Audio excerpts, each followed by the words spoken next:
Chief Election Commissioner CEC AMM Nasiruddin has expressed hope that the law and order situation will improve further as the election draws nearer.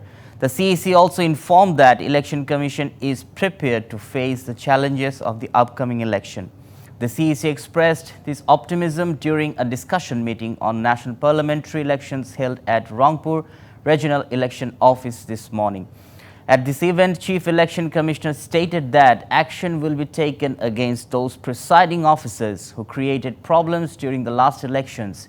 He also acknowledged that public trust in the election system has eroded and bringing people back to the polling centers remains a major challenge.